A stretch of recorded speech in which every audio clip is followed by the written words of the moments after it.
próximo sábado. Que no se vayan a olvidar. Ok, jóvenes, buenos días. ¿Qué tal? El día de hoy vamos a tratar sobre el diagnóstico de infecciones que causan síndrome ictérico hemorrágico. ¿Okay? Vamos a enfocarnos en esto el día de hoy. ¿Para qué? Porque vamos a conocer las diferentes enfermedades que van a causar este síndrome. Vamos a aprender qué diagnóstico tenemos que aplicar dependiendo de la enfermedad ante la que estemos. Y vamos a reconocer la importancia de las diferentes pruebas moleculares que nos pueden servir para el diagnóstico de esas enfermedades infecciosas. ¿Okay? Al final de esta clase, lo más importante es que ustedes reconozcan cuáles son las enfermedades más frecuentes que causan este síndrome ictérico hemorrágico, ¿okay?, en nuestro país, y reconocer la importancia de las pruebas diagnósticas moleculares que podemos utilizar en estos días, ¿okay?, para su detección a tiempo y poder asegurar un mejor pronóstico para el paciente. Entonces, con respecto a ese síndrome ictérico hemorrágico, obviamente va a estar relacionado con hemorragia profusa, sí, daño hepático. Vamos a tener estas infecciones: fiebre amarilla, malaria, dengue, leptospirosis y bartonellosis. ¿De alguna vez han recibido información? ¿Conocen algo de alguna de estas infecciones? ¿De cuál? De malaria, de dengue, fiebre amarilla un poquito, algo, no tanto, ok. Bartonellosis, nada, como que. Leptospirosis, ¿se acuerdan que lo hemos visto tal vez? ¿Cuándo lo hemos visto? En el vídeo, ¿ok? Exactamente, en el vídeo que hemos visto, justamente hoy día vamos a hablar un poco más sobre esta infección. ¿Qué creo que la bartonellosis tenía que asustar con la droga peruana? Exactamente. Okay. Bueno, vamos a comenzar hablando un poco sobre la fiebre amarilla. ¿Ok? Esta enfermedad, agente, es un agente viral, ¿ok? Un arbovirus del género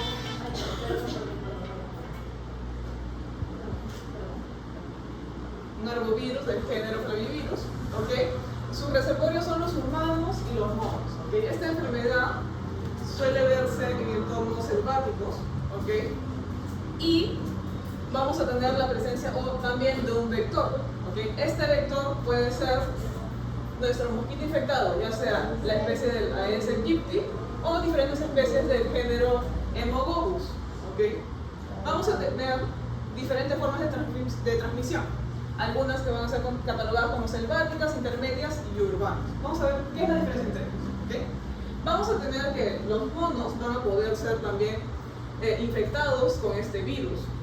En las zonas selváticas, el vector suele ser algún mosquito del género Haemococcus, ¿okay? El Haemococcus. Entonces, si hay un mono que está infectado, es picado por un mosquito de Haemococcus, y luego este va a picar otro mono, y así se sigue así se cierra el ciclo de esta infección. Sin embargo, cuando el humano llega a estas zonas donde hay presencia de la fiebre amarilla transmitida en el mono, si es picado, justamente sufre una picadura por el Haemococcus, entonces el hombre va a ser parte de este ciclo, va a tener el virus en su cuerpo, y al ser una persona, obviamente va a regresar a su lugar de origen, a la zona urbana, donde vamos a tener otro mosquito que es el que habita en esta zona, que es el Aedes aegypti. ¿Okay? Este mosquito va a picar al humano infectado, ya luego de que ha desarrollado, de que el virus se ha multiplicado en su cuerpo, y es así como este se va a convertir en vector en la zona urbana. ¿Okay? Y va a continuar la infección hacia otros humanos. Esta enfermedad viral suele tener un pronóstico bastante bueno en general. Las personas que sufren de fiebre amarilla, el 85% de los casos suele ser autolimitado, ¿okay? La persona se va a curar. Sin embargo, en el resto, en ese otro 15%, es donde está el problema. Estas personas, de ese 15%, el 50% de los casos suelen terminar con muerte. ¿Okay? Es aquí donde está el problema y donde tenemos que enfocarnos en un diagnóstico acertado y a tiempo. ¿Okay? Porque justamente son estas personas que tienen unos síntomas más desarrollados, en aquellos que van a acudir también al servicio de salud. Con respecto a la epidemiología de la fiebre amarilla, bueno, en 1980 fue detectada en América Latina y en África. Nuestro país obviamente es una zona endémica para la fiebre amarilla. ¿Okay? Aquí podemos ver los principales departamentos donde tenemos estos casos. ¿Okay? En la zona de la selva, Madre de Dios, en la zona selvática de Cusco también. Pero no hay que olvidar que otros países cercanos a nosotros también son lugares de presencia de esta infección. Hubo un rebrote en Perú en el 95, donde se tuvo 499 casos de infección y 192 muertes. ¿Okay? Esto se ha ido agravando con el cambio climático, justamente la proliferación del mosquito. ¿Okay? Y en los últimos años se ha visto que 200.000 casos nuevos cada año y 30.000 muertes. Hay que destacar que sí, este virus está presente en América Latina, sin embargo la mayoría de las muertes y de los casos se concentran en África. ¿Okay? Bueno, acá tenemos justamente a nuestro vector, ¿okay? El Aedes aegypti. Al realizar la picadura de una persona que está infectada, pues va a ingerir la sangre donde tenemos los virus. Estos virus van a comenzar a proliferar y van a llegar a las glándulas salivales del mosquito. Es aquí donde vamos a tener el reservorio de los virus, que luego cuando este mosquito ya desarrolle esa población, esa carga viral y pique a otro humano, pues es a través de la saliva que el virus va a llegar al nuevo infectado. Con respecto a las proteínas virales y la respuesta inmune, pues vamos a aprovechar justamente estas proteínas que se van a generar en las células infectadas para poder hacer la detección y también para que nuestro sistema inmune luche contra la misma. ¿Okay? Este gráfico nos presenta aquí a una célula infectada que va a expresar las diferentes proteínas de acuerdo al virus, ¿cierto? Vamos a tener proteínas no estructurales como la NS3 y la NS1, pero también glicoproteínas como la glicoproteína E. En el caso de las no estructurales 3 y 1, la no estructural 3 nos va a servir para reclutar lo que son los linfocitos testotóxicos para la destrucción de estas células, y también esta proteína no estructural 1 va a permitir el reclutamiento de anticuerpos contra la misma para iniciar la cascada de complemento y así iniciar la respuesta inmune de nuestro cuerpo. Por el lado de la glicoproteína E, nuestro cuerpo va a desarrollar anticuerpos neutralizantes contra ella, lo cual nos va a permitir justamente también controlar la infección. ¿Okay? Y esta glicoproteína E nos va a servir también en parte del diagnóstico. ¿Okay? Cuando hablamos de la clínica de la fiebre amarilla, tenemos que tener en cuenta el periodo de incubación. Usualmente es de 3 a 6 días de incubación. Luego de esto, en el caso de la fiebre amarilla, vamos a tener un inicio súbito de los síntomas. ¿Okay? Un día el paciente va a estar tranquilo haciendo sus cosas, el día siguiente va a tener fiebre, 38, 40 grados. Esta fiebre no va a bajar durante los 4 o 5 días que tenga la primera etapa, que no va a bajar. Así también va a tener escalofríos, malestar general, cefalea, dolor lumosacro, náuseas y vértigo. Esto es algo clásico en la fiebre amarilla, esa congestión conjuntival y facial, aunque de todas las conjuntivas van a estar inflamadas, y el signo de Fayet también. ¿Por qué? Porque la persona, a pesar de tener fiebre, va a presentar lo que es la bradicardia. ¿Okay? Sin embargo, vamos a ver que el signo de Fayet también se presenta en otras dos infecciones ictérico-hemorrágicas. Justamente en el porcentaje de estas personas que acuden por toda esta sintomatología, el 15% va a sufrir de ictericia y hemorragia letal. ¿Okay? Es por eso que esta enfermedad tiene que ser diagnosticada a tiempo, y también puede llevar a una insuficiencia hepatorrenal que conduce a la muerte del paciente en la siguiente semana. ¿Okay? Los pacientes que corren mayor riesgo de sufrir o de llegar a la letalidad de esta infección van a ser los niños menores de 5 años y los adultos mayores, obviamente por el sistema inmune que presentan ellos. ¿El signo de Fayet es una condición conjuntural y facial y bradicardia completa? No, el signo de Fayet es justamente la presencia de alta temperatura y bradicardia. Es eso. Okay. Bueno, acá podemos ver la clínica de lo que es la fiebre amarilla. ¿Okay? Entonces ya dijimos, hay un periodo de incubación de 3 a 6 días aproximadamente, luego comienzan los síntomas. Okay, la fiebre, la cefalea, la mialgia. ¿Recuerdan qué es la mialgia? Dolor muscular, ¿ok? Y es en este periodo justamente, al haber fiebre, vamos a tener también la viremia. Si tenemos la viremia, eso quiere decir que vamos a tener alta carga viral en sangre, ¿ok?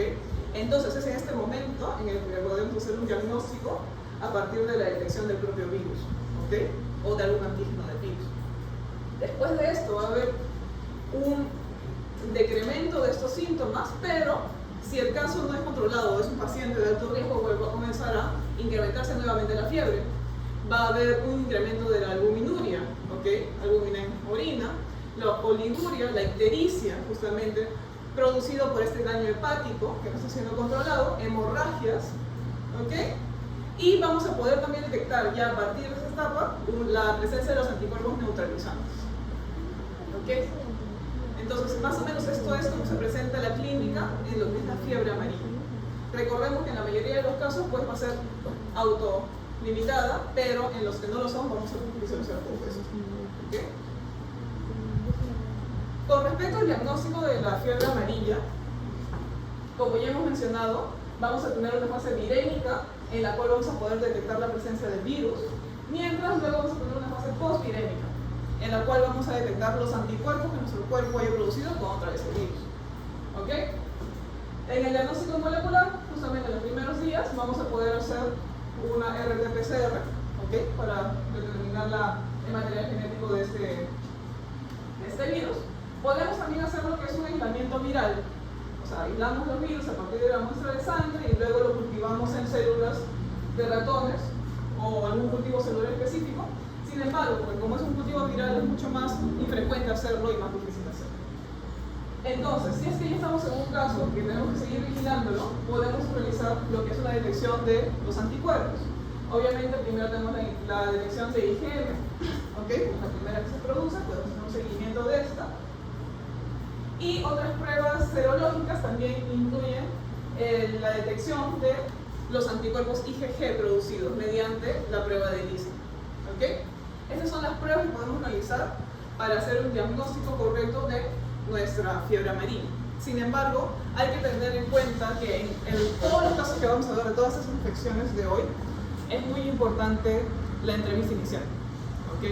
Es muy importante saber de dónde es el paciente, si es que el paciente ha ido a un lugar donde tenemos una alta incidencia de infecciones por fiebre amarilla o por dengue o por algún otro agente patógeno.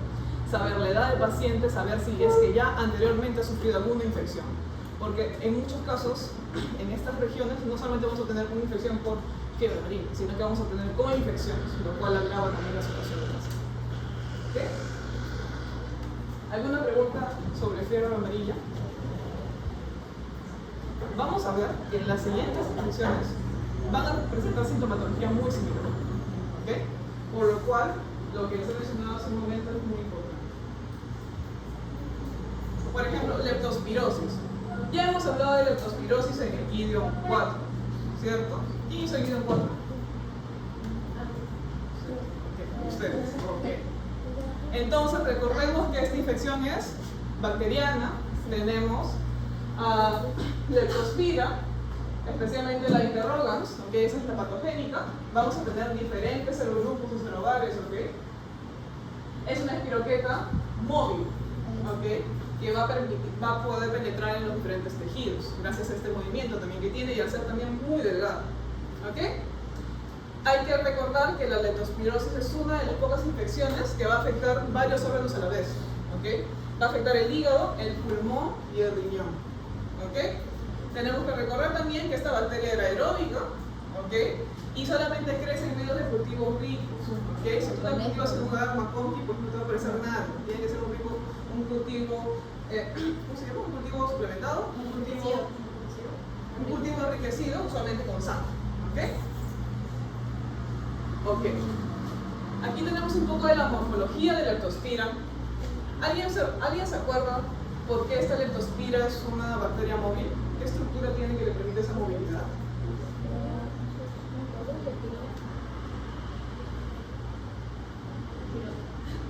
Claro, ¿por qué esta leptospira es móvil? ¿Qué estructura tiene que le permite o que le ayude en ese movimiento? Aquí podemos visualizar justamente sus membranas, ¿ok?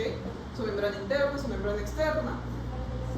Los flagelos, ¿ok? El flagelo periplásmico es lo que va a ayudarle en su movimiento, ¿ok?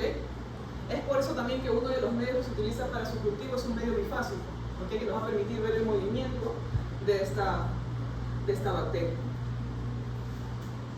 Con respecto a la epidemiología, sabemos que es una zoonosis a nivel mundial que tenemos diferentes mamíferos en los cuales podemos encontrar a Leptospira. En el caso que vimos del Gideon, era una persona que trabajaba recogiendo basura y que había tenido contacto con ¿qué? Con ratas, ¿cierto? ¿Cómo es que la bacteria va a penetrar en el paciente?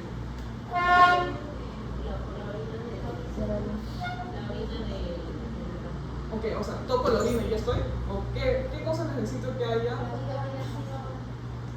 ¿Por qué vías va a ingresar la bacteria? Vía nasal. Ok. ¿Qué otra vía es más común?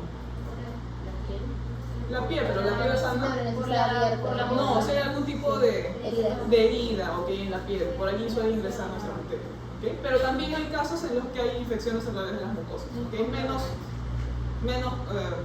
Sucede menos, pero también puede ser.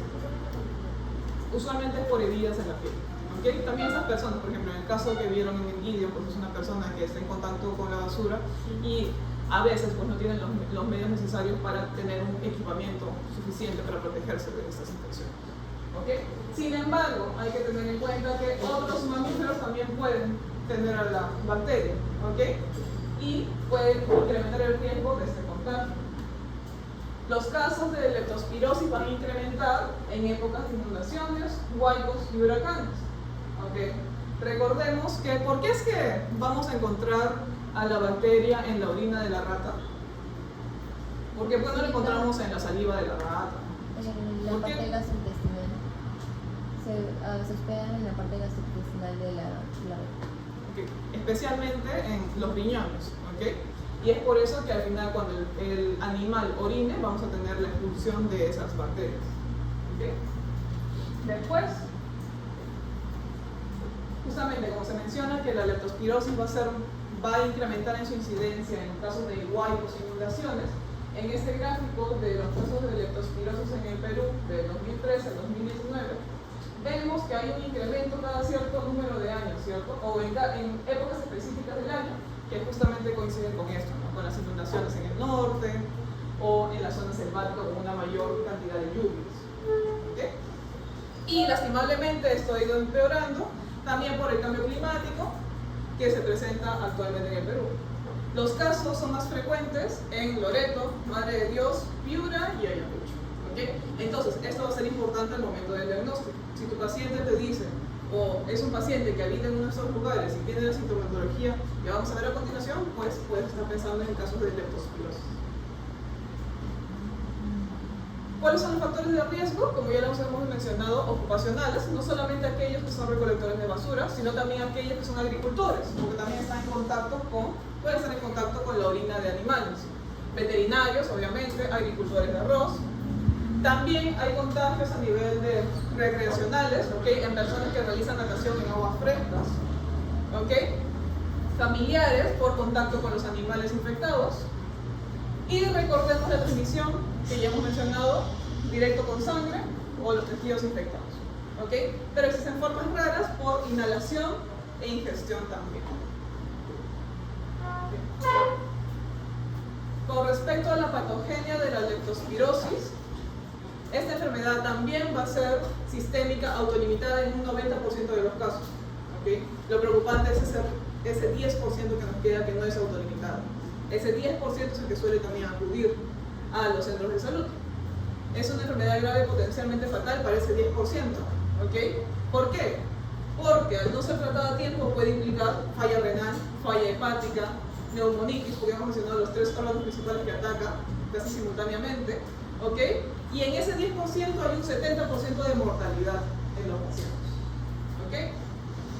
En estas infecciones suele darse lo que es el fenómeno del iceberg, ya que solamente aquellas personas que tienen esta sintomatología grave son aquellos que acuden. Sin embargo, el resto que tal vez puedan estar infectados, al no tener síntomas graves o simplemente no ser asintomáticos, pues no acuden al centro de salud.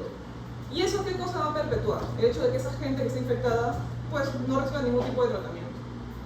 ¿Qué cosa puede perpetuar? ¿O cómo va a influir sobre la presencia de estas infecciones en la localidad?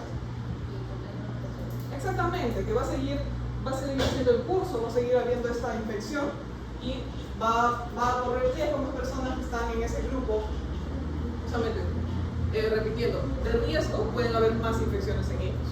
¿Okay? Aquí lo que podemos ver es los diferentes órganos que pueden ser afectados por nuestra leptospira. ¿Okay? Ya se mencionó los tres principales, el hígado, el riñón y los pulmones, pero también puede infectar los meninges, ¿okay? Producir una meningitis, los músculos, dolores musculares, ¿okay? El endotelio y los ojos. Con respecto a la clínica, ¿recordamos cuántas fases tiene la leptospirosis? ¿Se acuerdan? 2 fases. ¿Qué? Dime. Sí, tenemos 2 fases. La leptospirémica y la inmune o la leptospiúrica.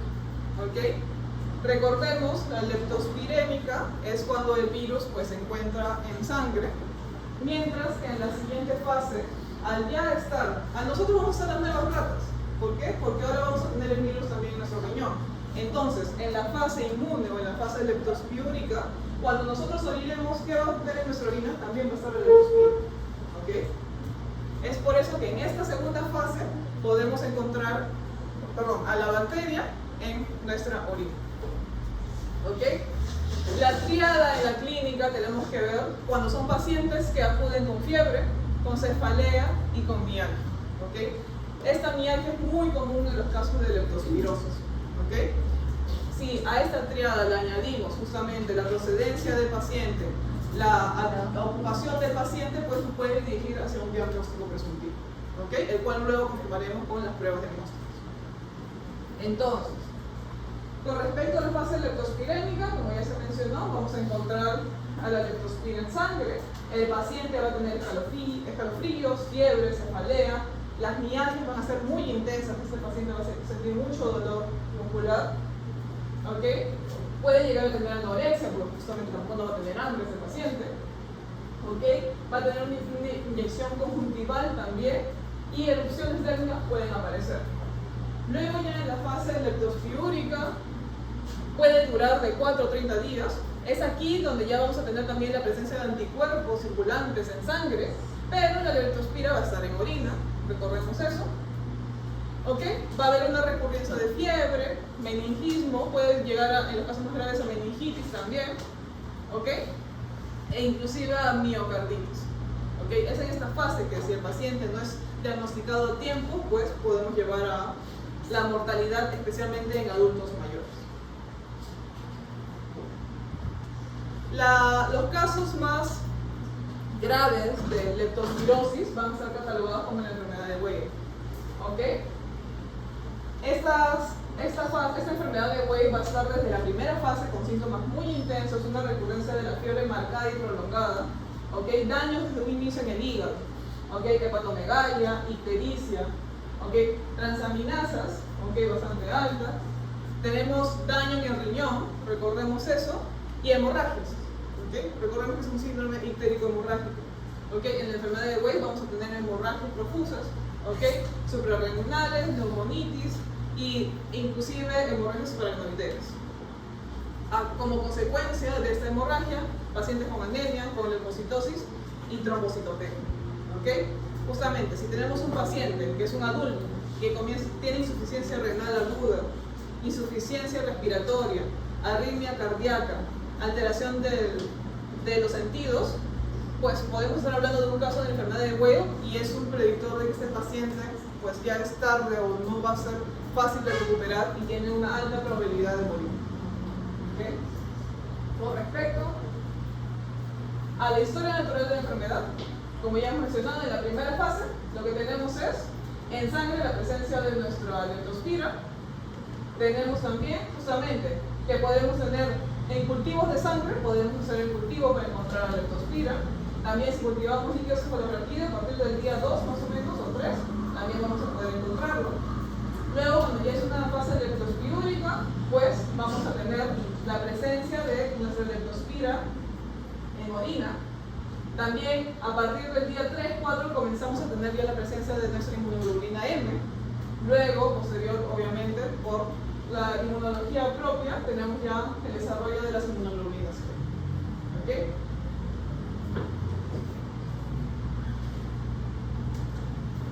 En el diagnóstico tenemos que el gol estándar para leptospirosis es la prueba de aglutinación microscópica para leptospira, el MAT. ¿Qué se acuerdan de esta prueba de aglutinación microscópica para leptospira? ¿Alguna idea que les haya quedado? Pero es una pregunta. Entonces la enfermedad de Weill es como una... Los casos graves. Avanzada, graves. Sí, los casos graves de leptospirosis. ¿Qué se acuerdan? ¿Se acuerdan algo de la aglutinación microscópica para la leptospira? Era una aglutinación. ¿Qué cosa vamos a utilizar para aglutinar? Los antígenos. Ok, ¿quién va a ser nuestro antígeno? ¿Lo puedo hacer en mi posta ya hoy día? No. No.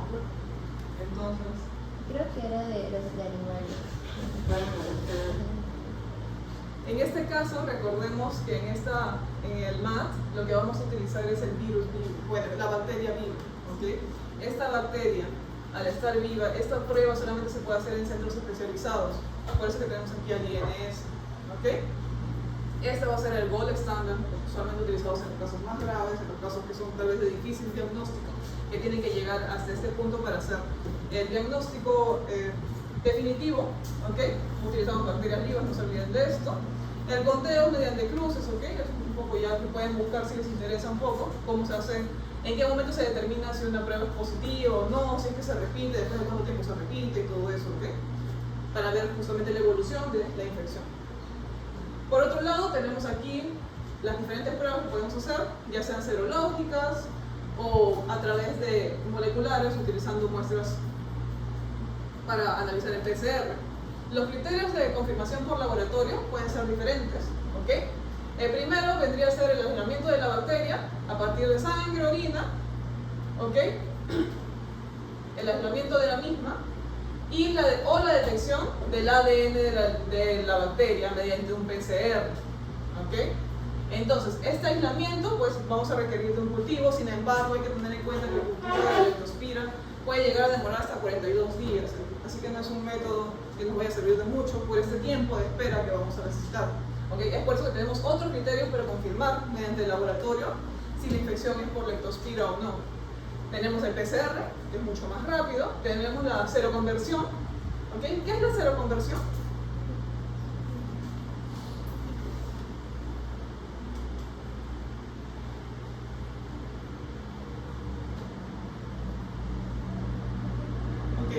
Está ligado al desarrollo justamente de los anticuerpos, ¿okay? Luego de un periodo de exposición al agente patógeno, pues vamos a desarrollar los anticuerpos contra este. Esa es la seroconversión, cuando tu cuerpo desarrolla anticuerpos específicos contra un agente patógeno. En este caso justamente vamos a evaluar ese cambio, ¿ok? En diferentes momentos, por ejemplo, de un día, y luego en el día 15, o un día, y luego en el día 28, de todo el transcurso de la observación del paciente. Y otra forma, otro criterio de confirmación por laboratorio va a ser justamente la titulación de los anticuerpos, ¿ok? Mediante la microaglutinación, o MAT, que hemos visto anteriormente, donde si obtenemos un título superior de 800, pues vamos a estar ante un caso confirmatorio. Aquí podemos visualizar que, bueno, uno de los más utilizados también es el PCR, pero justamente como estas infecciones pueden ocurrir en lugares muy alejados, en lugares donde no hay muchos recursos, también tenemos lo que son pruebas rápidas. Sin embargo, ¿cuál es el limitante de una prueba rápida y en especial en este tipo de infección? Es su sensibilidad, porque su sensibilidad es muy baja. Sin embargo, al no tener ninguna forma de confirmar, al menos tenemos una prueba rápida que nos puede dar un indicio, es mejor al menos realizar esta prueba rápida. ¿Okay? Aparte que no requerimos tantas condiciones para conservarlas. ¿Okay? En cambio, tener a la mano un equipo para hacer ELISA o para hacer un PCR va a ser mucho más difícil en esos lugares. ¿Okay?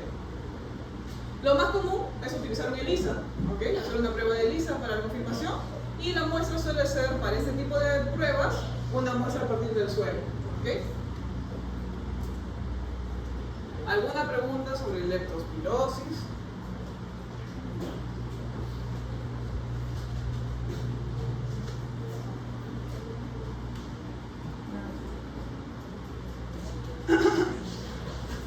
Dengue. ¿Qué saben de dengue? ¿Alguna idea sobre dengue? En un país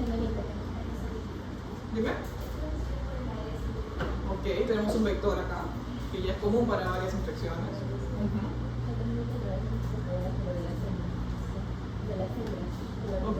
Ok, tenemos una mayor incidencia en zonas de la selva. Es fiebre, ¿cierto? Como hemos visto ya y vamos a seguir viendo en varias de estas infecciones, uno de los principales síntomas va a ser la fiebre, la mialgia también.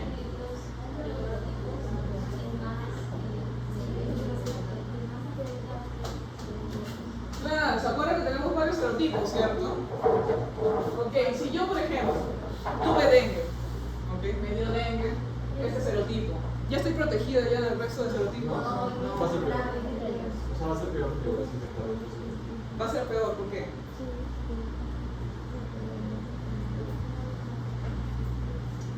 O sea, creo que...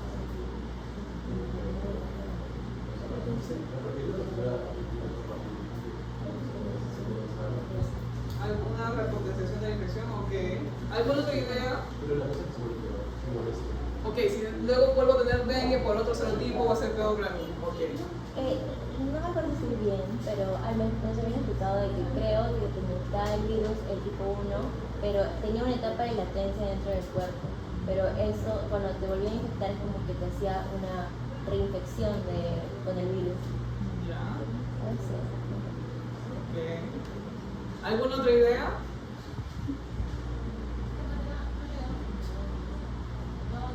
¿No quieres inmunidad?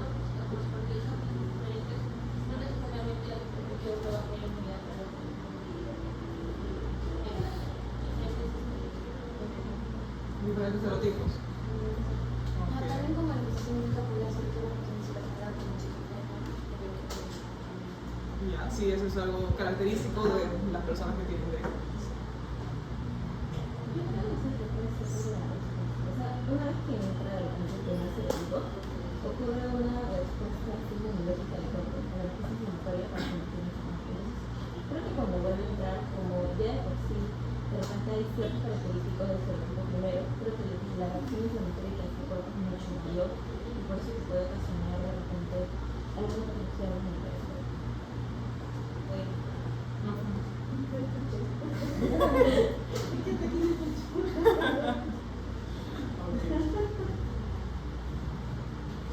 Chequen eso, pues, chicos. Se supone que ya lo hemos visto en el seminario o en teoría. ¿En qué lo hemos visto? No lo han visto. Bueno, en seminarios, en realidad, chicos, yo creo que sí les mencioné, ¿no? Casi segura que sí les mencioné. Lo que pasa es que en realidad es una de las... Hay algunas infecciones, no son muchas. Recuerden que cuando hablamos de SARS-CoV-2 y vimos la diferencia de que hay pacientes que tienen la respuesta inmune óptima con anticuerpos neutralizantes que bloquean la entrada, pero hay otros tipos de respuesta que en realidad de ese anticuerpo, en lugar de neutralizar, favorece la infección del microorganismo, la entrada. O sea, se unen los receptores, ¿ok?, que tienen las células de la respuesta inmune o receptores presentes en las células y va a facilitar la entrada de virus infectante. Son anticuerpos no neutralizantes. Como el LOS. Antes era LPS, pero creo que el LOS hacía eso de cubrir la respuesta inmune, o sea, evitarlo. En este caso, no es exactamente como el LOS, pero por ejemplo también se ha reportado en el caso de vacunas, como por ejemplo para el dengue también, como en el caso del COVID que les mencioné, ¿no? Ahorita poco, que en realidad es una respuesta que justamente, o sea, ese anticuerpo no neutraliza y favorece infección, que es justamente esta sílaba que es ADE, que les dije, Antibody Dependent Enhancement, entonces que el anticuerpo favorece la infección, ¿ok? Entonces, inclusive yo les pasé papers o lo publiqué en los papers. Es un mecanismo diferente que se da con algunos tipos de vacunas también, así como con infecciones. Entonces, y eso suele darse en dengue, ¿okay? Y por eso es que la respuesta previa que se tiene frente a un serotipo va de alguna manera a repotenciar la segunda reinfección. ¿Okay? Ese anticuerpo que está ahí circulante va a ayudar a que el virus cuando entre infecte más rápido. En lugar de opsonizar, en lugar de neutralizar, favorece infección. Es todo lo contrario. Y hablando de vacunas, ¿hay vacunas para la fiebre amarilla? ¿Qué tipo de vacuna es? ¿Y para dengue? Sí, había una vez escuché de que sí había, pero que no les habían llegado al Perú, porque no me acuerdo exactamente el motivo, pero un médico salió hablando de que parecía lógico de que si en un país endémico no se trata. Ajá. O no me acuerdo si era una vacuna o un fármaco. Alguna cosa, van a ser diferentes momentos. Ok, recordemos que el dengue va a ser una enfermedad viral de mayor extensión en el mundo en general. También otra vez tenemos un arbovirus de la familia Flaviviridae, tenemos 4 serotipos. Ok, nuevamente tenemos un vector, el Aedes aegypti, el mismo vector de la infección anterior por virus. Tenemos acá justamente diferentes países infectados. El problema justamente con el dengue, al ser una infección tan propagada en todo el mundo, es que va a tener una alta tasa de fallecidos al año también, o de infectados al año, ¿okay? Lo cual acarrea también un gasto para el país a nivel de salud. Con respecto al vector, recordemos que va a ser también el vector para fiebre amarilla, para dengue, para zika, chikungunya, ¿ok? Recordemos que va a estar en los lugares de climas tropicales, ¿okay? Y subtropicales. Va a ser antropofílico, ¿okay? Así que ya perdimos. Vamos a tener que esta larva va a estar en aguas limpias, ¿okay? Es por eso que también acá en Lima tenemos esas campañas para evitar justamente estos reservorios de agua posada, ¿okay? ¿Quién es el mosquito que te pica? Pues la hembra, ¿okay? El macho está ahí tranqui, pero la hembra es la peligrosa en este caso, recordemos eso. Y usualmente de 7 a 10 días después de haberse contaminado es cuando recién el virus se replica en las glándulas salivales y va a ser peligroso, ¿okay? No es que, por ejemplo, tienes un paciente con dengue, el virus le pica y ese mosquito va y te pica a ti el mismo día, te va a infectar. No, porque necesitamos que pase ese periodo de replicación dentro de nuestro vector, ¿okay? ¿Dónde tenemos dengue acá en nuestro país? El 73% de los casos en Madre de Dios, Loreto, en la zona selvática también de Cajamarca, en San Martín y bueno, en Tumbes, zona tropical. ¿Cómo es el curso clínico de esta enfermedad? Vamos a tener fiebre, nuevamente fiebre. Esta fiebre no va a bajar con casi nada, no va a bajar. Así que lo que vas a tener que hacer es darle paracetamol para tratar de controlar, pero es una fiebre que no baja, ¿ok? Lo que tienes que prevenir es la deshidratación en este tipo de pacientes, ¿ok? Porque si hay deshidratación, luego en las siguientes etapas puede haber un pronóstico desfavorable. Va a haber hematocritos bajos, plaquetas normales, ¿ok? Y justamente en la primera etapa, en los primeros 4 o 5 días, que es la fase febril, es donde vamos a tener justamente, por la fiebre, es asociada al incremento de la carga viral. ¿Ok? Es en este momento que otra vez vamos a poder hacer la detección del virus en sangre. ¿Ok? Deshidratación. ¿Qué le vas a dar a tu paciente para que se hidrate? Suero. ¿Por qué no se le da agua? Si está deshidratado. Por desequilibrar los electrolitos que Ok, ¿por qué más? porque pierde electrolitos, por lo tanto hay que tratar de equilibrarlo. Claro, el paciente no solamente pierde H2O, pierde justamente electrolitos, ¿ok? Recordemos eso, ¿ok? Alguna forma de electrolitos, ¿ok? Entonces, con respecto a eso, luego, la siguiente fase que vamos a tener es la fase crítica. En esta fase crítica, lo que se va a observar es esta extravasación del plasma, ¿ok? El plasma va a salir del torrente sanguíneo, ¿ok? Y es por eso que después, justamente en esa etapa, ¿qué pasa con el paciente? Le baja la fiebre. El paciente dice, che, pues ya estoy mejor, pero el paciente se va a sentir raro. Y vamos a ver que en sus muestras tenemos un incremento de ¿qué? Entonces, ¿qué cosa va a salir elevado? La hemoglobina. Que la hemoglobina va a estar elevada hasta el 17, 18. Entonces, mira, el paciente está recontra bien que se vaya a su casa. Pues no, ¿ok? Hay este incremento porque hay una extravasación del plasma, ¿ok? Eso, entonces el paciente al pensar que ya está mejor, pues no, es luego de este incremento del hematocrito donde va a comenzar a ver todo el daño ya que conlleva a los casos críticos del paciente, ¿ok? Es por eso que hay que tener un control de esta deshidratación para evitar los choques hemorrágicos, ¿ok? Que pueden conllevar luego la muerte del paciente. ¿okay? Hay que darle una hidratación adecuada para evitar estos casos. ¿Okay? Si el paciente se recupera, pues posteriormente la hemoglobina va a bajar a una cantidad normal y las plaquetas van a volver a incrementar. En cambio, si es que el paciente se mantiene en choque, pues las plaquetas van a estar disminuidas y va a comenzar a ver todo lo que es la hemorragias. ¿Ok?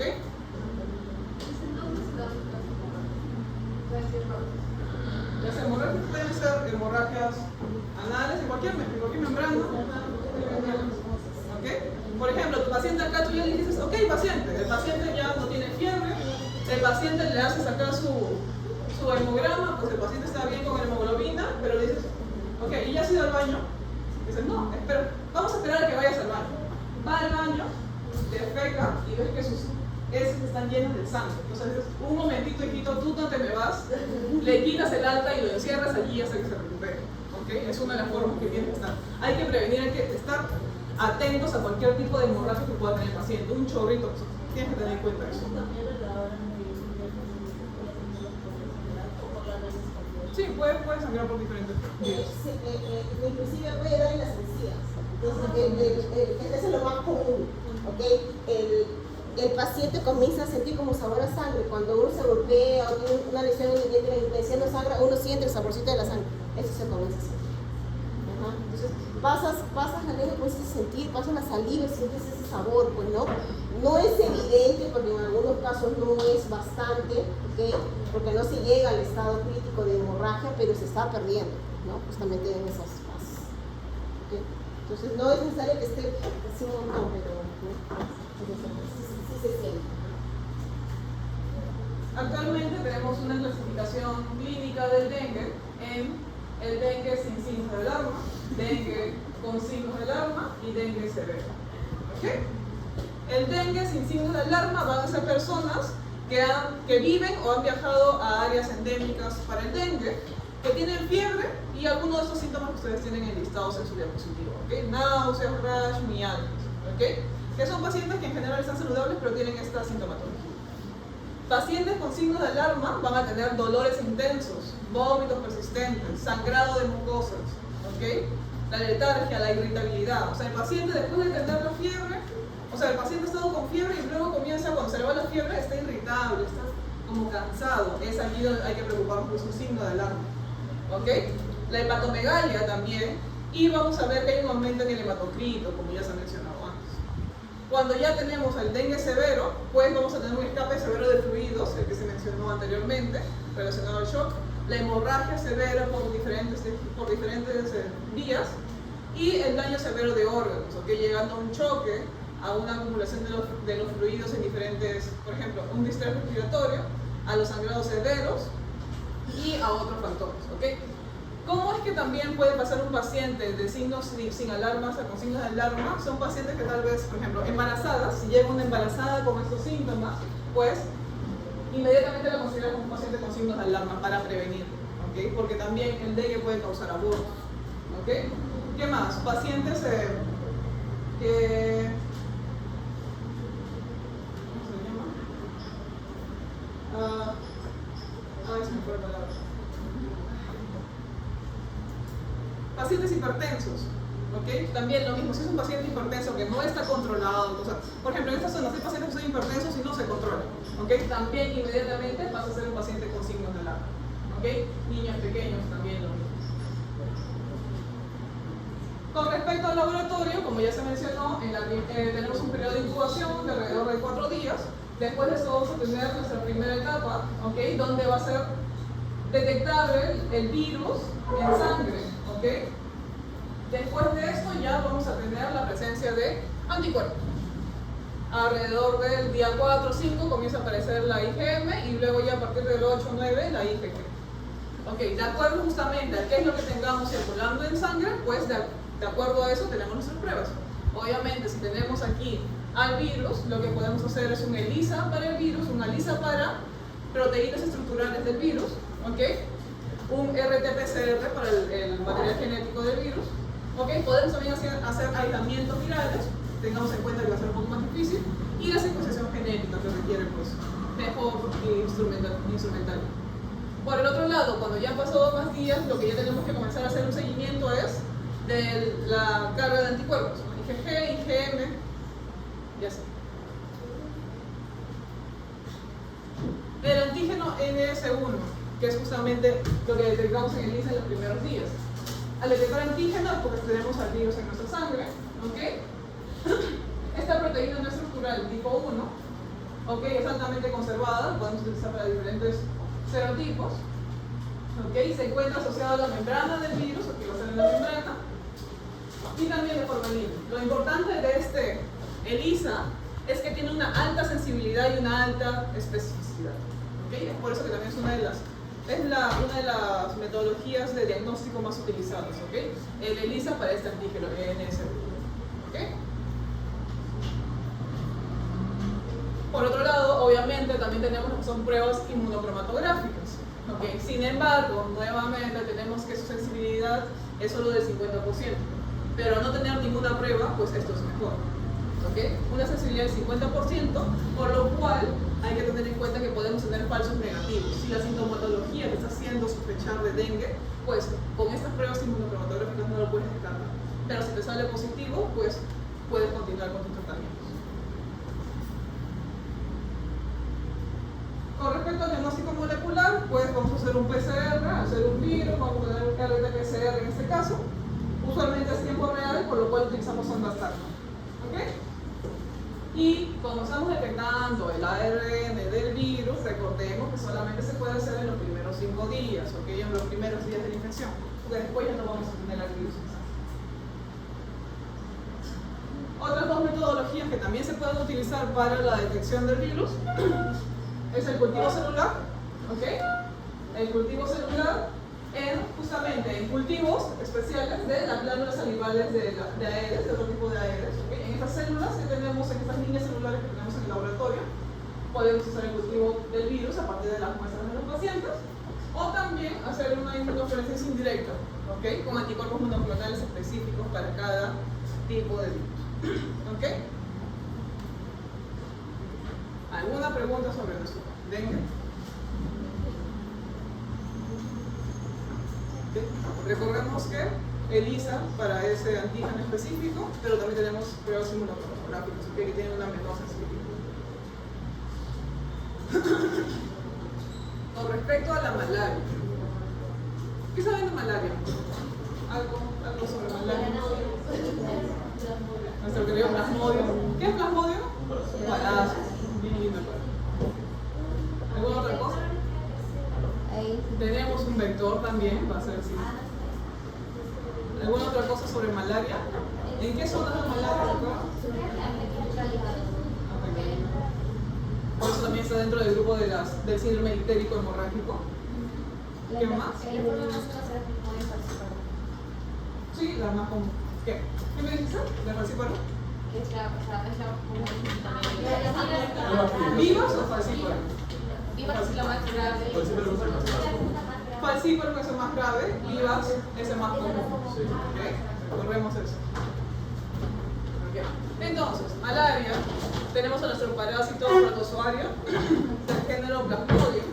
¿Ok? También vamos a tener acá un mosquito, hembra obviamente, pero en este caso va a ser el Anopheles. ¿Ok? Se calcula que en el 2017 hubo alrededor de 219 millones de casos, imagínense, en todo el mundo. ¿Okay? En nuestro país, como ya han mencionado ustedes, Plasmodium vivax va a ser el más común, el que tiene más casos reportados asociados a este. Sin embargo, el falciparum es el que conlleva casos más graves. ¿Okay? Como podemos ver en esta gráfica, sí hay una mayor cantidad de casos de vivax, pero hay una menor de falciparum, pero cuando hay casos de falciparum suele estar asociado a casos más graves. ¿Okay?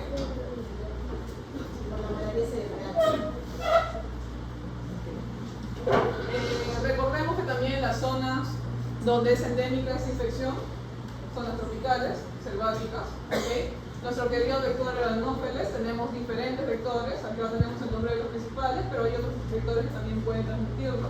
¿Okay? Tenemos, imagínense, 400 especies de este mosquito. ¿Okay? El ciclo de vida del Plasmodium.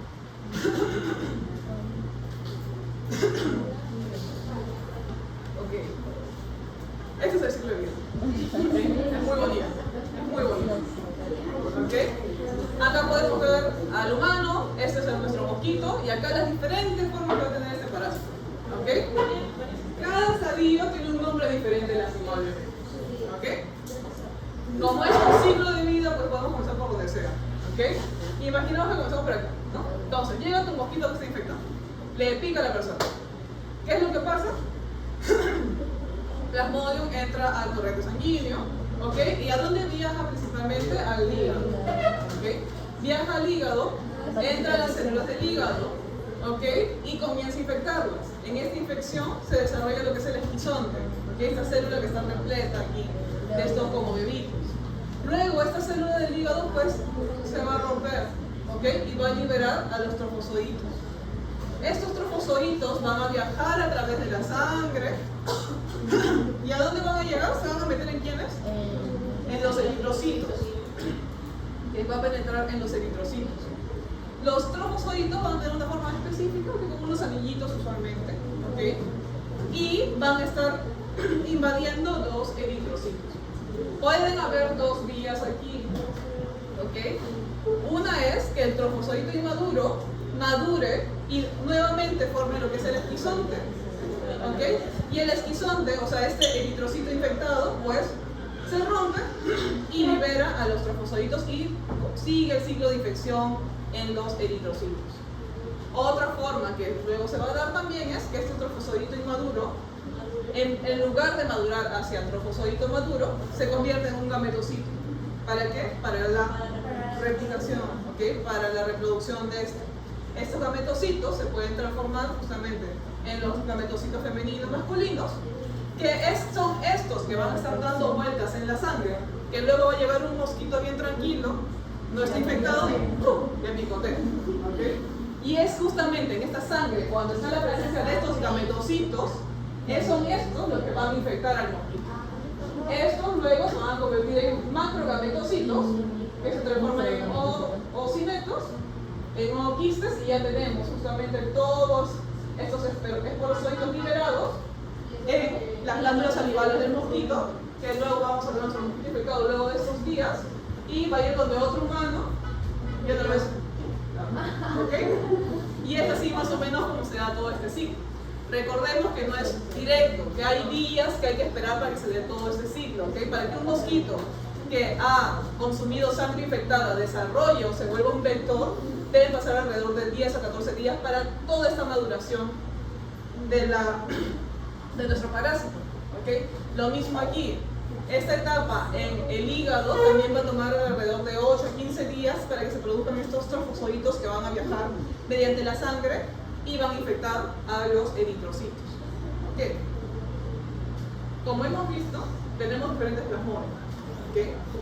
Entonces, algo interesante de algunos plasmodios, como pueden ver acá, el vivax y el ovale, es que estos dos plasmodios pueden desarrollar iptozoitos. ¿Qué son los hipnozoitos?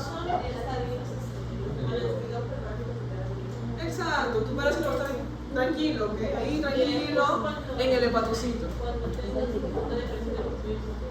Exacto. Cuando el cuerpo está adecuado para ese parásito, para replicarse o reproducirse, ahí es cuando se despierta y comienza a hacer la acción y comienza a moverse. ¿Ok? Eso suele observarse en Plasmodium vivax y ovale.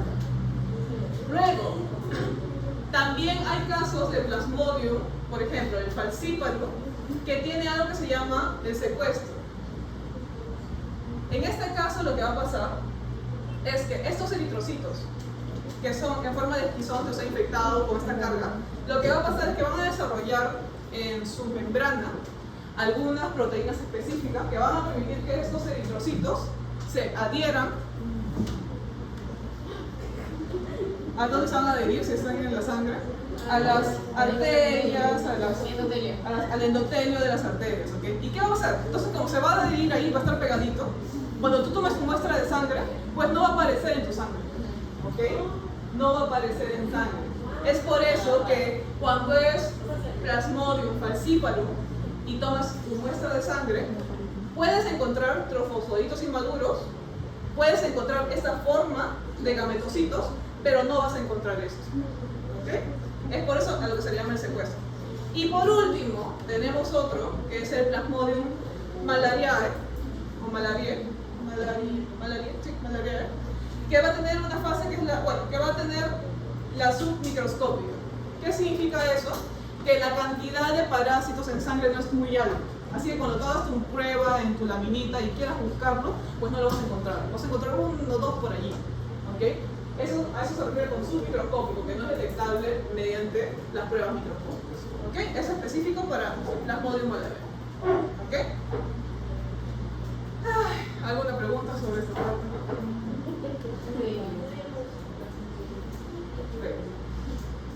La gota gruesa, ¿se acuerdan de la gota gruesa? ¿Qué es la gota gruesa?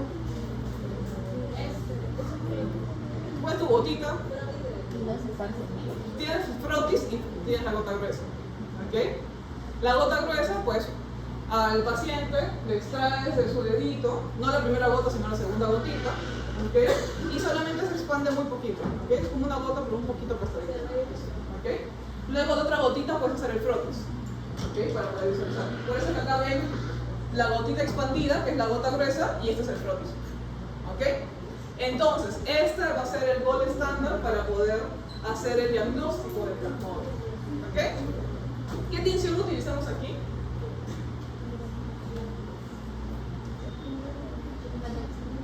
Jensen, ¿ok? Jensen nos va a permitir visualizar las estructuras, las diferentes estructuras de nuestro parásito. Es para sangre. Sí, es a partir de la muestra de sangre, ¿ok? Entonces, acá tenemos un cuadro con las 4 principales especies de Plasmodium y diferentes características de esto, ¿ok? La incubación, el falciparum va a ser mucho más rápido, ¿ok? La aparición de estos va a tomar un poco más de tiempo, el malariae va a tomar mucho más tiempo aún, en recaídas e hipnozoitos. ¿Quiénes desarrollan hipnozoitos? Pues Plasmodium vivas y oval, ¿okay? Mientras que falciparum no lo va a desarrollar. Es por eso que este no suele estar asociado a recaídas. En cambio, como vivas y ovales sí van a desarrollar los hipnozoitos, pues después de un tiempo pueden recaer. ¿Ok? Así también, por este motivo, la longevidad de estos parásitos también es mayor comparado con un caso de falciparum que si es bien tratado, pues desaparece y ya no hay problemas.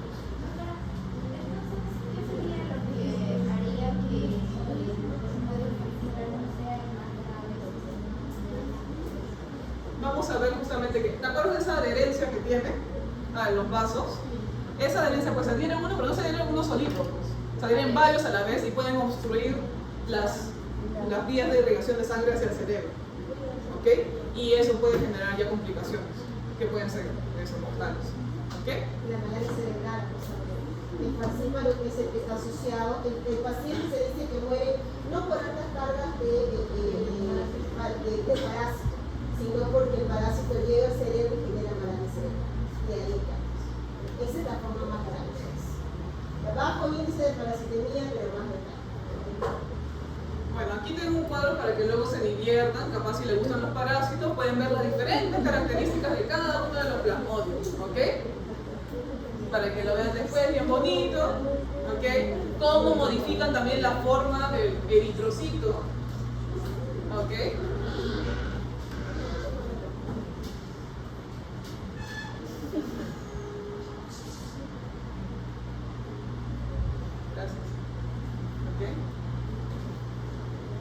Entonces, acá tenemos las diferentes formas del falciparum, ¿ok? Como ya les hemos mencionado, por esta característica del secuestro, en nuestra muestra de sangre, en nuestra gota gruesa o en nuestro frotis, no vamos a encontrar al trofosodito mediano, ni al adulto, ni al esquizonte. Solamente vamos a poder visualizar al trofosodito joven o ya a los gametocitos. Como podemos visualizar aquí, este va a ser un gametocito en nuestra gota gruesa, o a un trofosodito joven. Capaz en sus diapositivas se ve mejor, no se ve bien, pero se ve como un anillito, ¿ok? Luego en Plasmodium vivas, que es el más común en nuestra localidad, en este caso, pues sí vamos a poder visualizar todas las diferentes formas del parásito, ¿ok?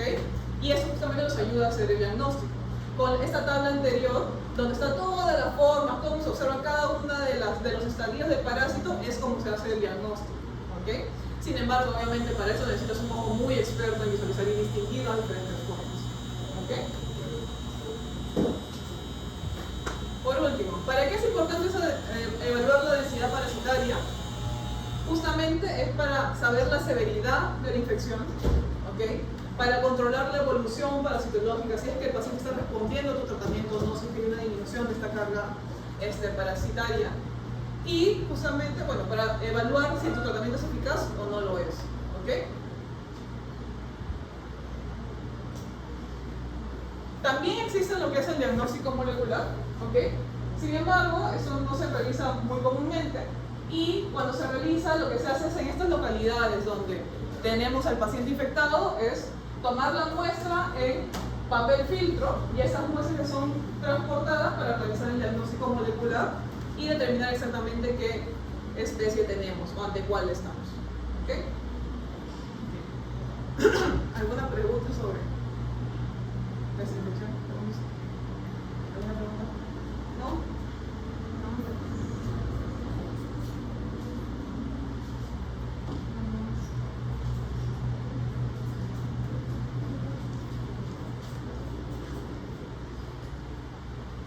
Y la última, que una de sus compañeras dijo, hablamos de la bartonelosis o fiebre de Lorolla, enfermedad de Carrión, ¿ok?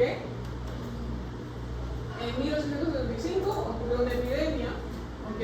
En Lorolla, ¿ok? En esa región, de la construcción de la vía férrea de Lima y Lorolla, Daniel Alcides Carrión, que era estudiante de medicina, pues justamente para ayudar en el estudio de esta enfermedad, se inoculó material tomado de una de las verrugas, ¿okay? Conocida como la verruga peruana, y gracias a su investigación y a lo que él mismo sufrió, pues podemos tener detalles de cómo es la infección de un mismo paciente. ¿No? Él, al conocer cómo nombrar todo esto, pudo describir perfectamente todas las etapas de la infección, ¿okay?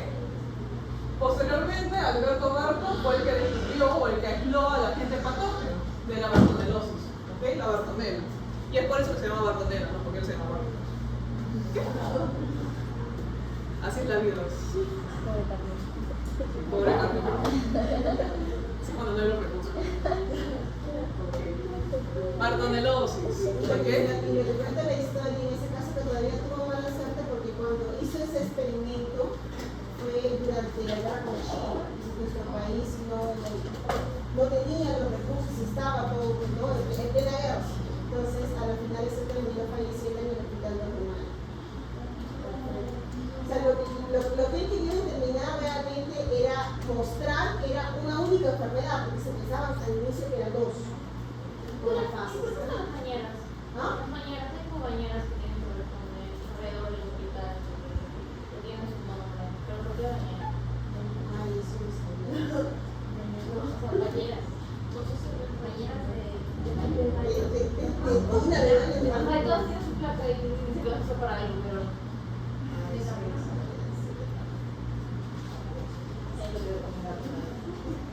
Estos son detalles de la investigación. detalles que no se ven, ya me dejo curiosa. Bueno, algo interesante de la Bartonella bacilliformes es que va a ser una bacteria pleomórfica, ¿ok? Algunas veces va a ser en forma de coco, de bacilo, de cocobacilo, ¿ok? Podemos tener una sola bacteria dentro de un eritrocito o múltiples bacterias, ¿ok? Y para su aislamiento se requieren cultivos especiales. Esta bacteria también es bien príncipe, ¿ok? Entonces, en nuestro país, algo que es importante para el diagnóstico, ¿cuáles son las regiones endémicas en nuestro país? Los valles interandinos. ¿Okay? Si tienes un paciente de Ancash, con esta sintomatología que vamos a describir, de Cajamarca, de Huánuco, de Amazonas, de Lambayeque, o en zonas de la Sierra Limeña, también tal vez podemos estar hablando de un caso de bartonelosis. ¿Okay? Nuevamente tenemos otro vector. Van a tener que recordar los nombres de los vectores, asociarlos con su infección, ¿okay? O con su agente patógeno. En este caso, la leucemia. Porque hay diferentes especies, entre ellas destacamos la leucemia peruensis. ¿Ok? La peruensis. ¿ok? Pero también tenemos a la leucemia verrucal, ¿ok? Verrucal, por ahí ¿ok? Cualquiera de esos dos van a ser los vectores, ¿ok? Entonces van a transmitirse, esta bacteria se va a transmitir a través de la picadura de este vector. En la bartonelosis vamos a tener dos fases, la fase aguda y la fase verrucosa, ¿ok? En la fase aguda va a comenzar a ver las células endoteliales de los capilares van a estar infectados, vamos a tener una anemia aguda, los eritrocitos van a ser colonizados, ¿ok? Infectados, va a haber linfadenomegalia, hepatomegalia, esplenomegalia y una etapa febril, ¿ok? Los eritrocitos van a ser altamente afectados, va a haber una lisis de destrucción de los macrófagos también, que va a conllevar una anemia hemolítica intensa, va a haber un aumento de los reticulocitos y los normoblastos, va a haber una activación del sistema inmune justamente en respuesta a la presencia de este agente patógeno.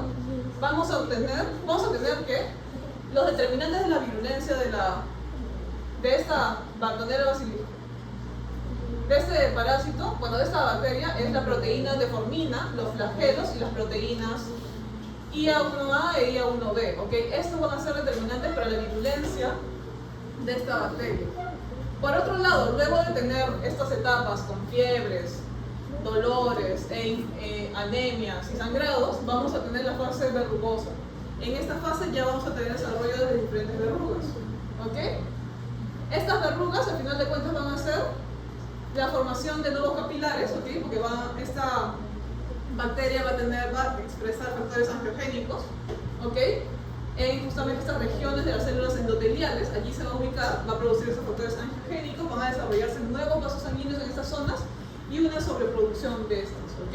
Es por eso que se van a formar esas estructuras como verrugas y allí es donde vamos a encontrar a la Bartonella.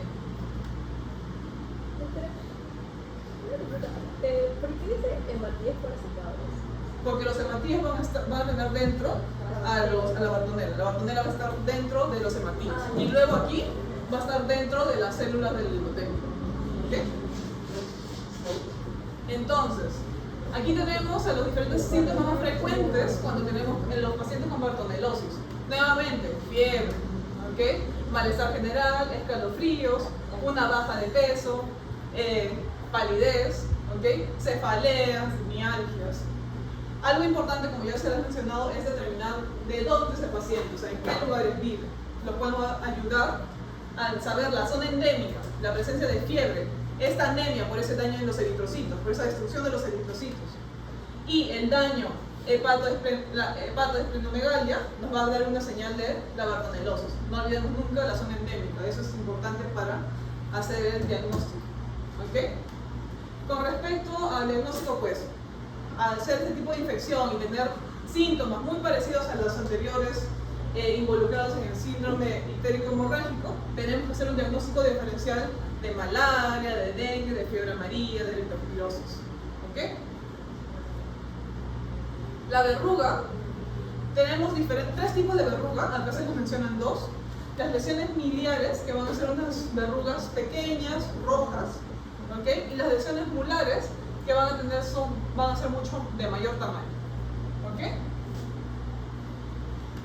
Y justamente a este nivel, en esta segunda fase de la fase verrugosa, hay que también tener en cuenta el diagnóstico diferencial de otras infecciones o de otras enfermedades, como el sarcoma de Kaposi, ¿okay? El carcinoma de piel, porque se puede confundir con estos casos, ¿okay? Hay que hacer un diagnóstico diferencial para determinar si es una infección o es alguna otra enfermedad, ¿okay? Inclusive lepra, ¿okay? Psoriasis o varicela también, por la similitud a veces en las lesiones miliares. ¿Okay? ¿El sarcoma de Kaposi se ve en la bartonelosis? No, se puede confundir con. ¿Okay? Con respecto a los métodos de diagnóstico, en cada una de las dos fases vas a tener diferentes métodos. En la fase aguda vamos a poder hacer justamente a partir de muestras de sangre, frotis, inmunoblot o PCR también para determinar la presencia de la bacteria. En el caso de la fase crónica, las muestras son a partir de justamente de un cultivo de las verrugas, ¿ok? A partir de las verrugas hacemos una biopsia y de ahí tomamos la muestra para hacer el diagnóstico. En estos diagnósticos usualmente utilizamos esta coloración, la de Warting-Starry, ¿ok? O coloraciones de placa, las cuales nos van a permitir visualizar las estructuras de este parásito.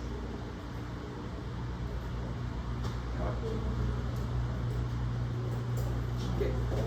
Apliquemos la prevención. Sé que son varias infecciones, sé que son varios vectores, sé que son varios nombres. Le deseo mucha suerte. Le deseo mucha suerte. Leptospirosis, la segunda infección que hemos visto. Todo es cierto, excepto la tríada clínica para pensar en leptospira está constituida por fiebre, cefalia y mialgia. Nada, usa la terapia. La D, la prueba de aglutinación microscópica usa bacterias vivas. ¿Okay? Recuerden, esta es la falsa. En relación al dengue, todo es cierto, excepto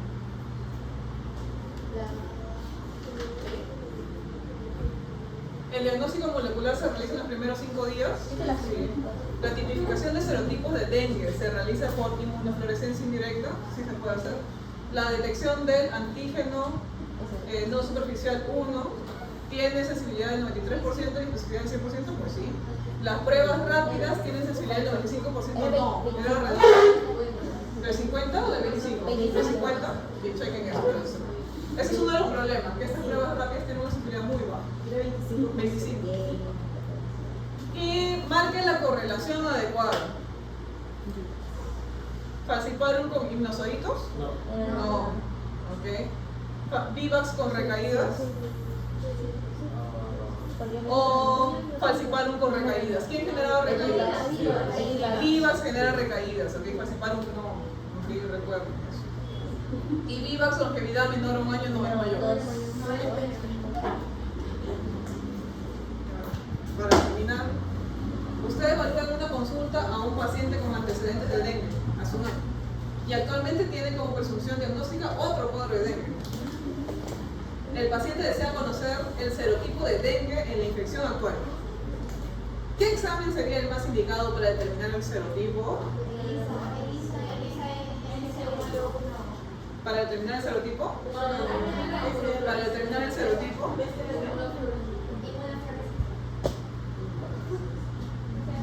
¿Cuál sería? Bueno, peor.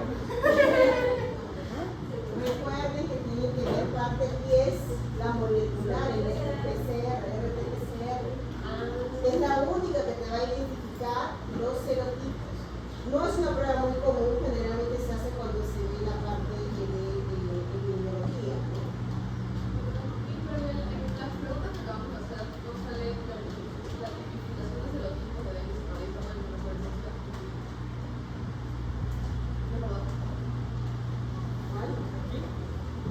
También pueden hacerse tipificación por inmunofluorescencia indirecta, pero también pueden realizarlo por el diagnóstico molecular. Pero entonces no sería o sea, no, si fuera para marcar no se podría, digo, perdón, si les preguntan eso podríamos poner ambas. ¿De acuerdo a esos dispositivos? Sí. Pero indirecto sería que la máscara sea real. No, de repente se ha confundido porque se puede diagnosticar, pero por inmunofluorescencia directa. Cosa por indirecta. Será por monoclonales. Por esa parte. Pero tendría que haber un focus específico para cada serotipo. Bueno. Sí, pues están mencionados ambos, la inmunofluorescencia indirecta y el PCR. No se les va a poner eso. Ya. No vamos a hacer preguntas que pueda haber confusión. Para eso hay que revisarlo y corregirlo. Si fuera que es para corregir, no voy a revisar.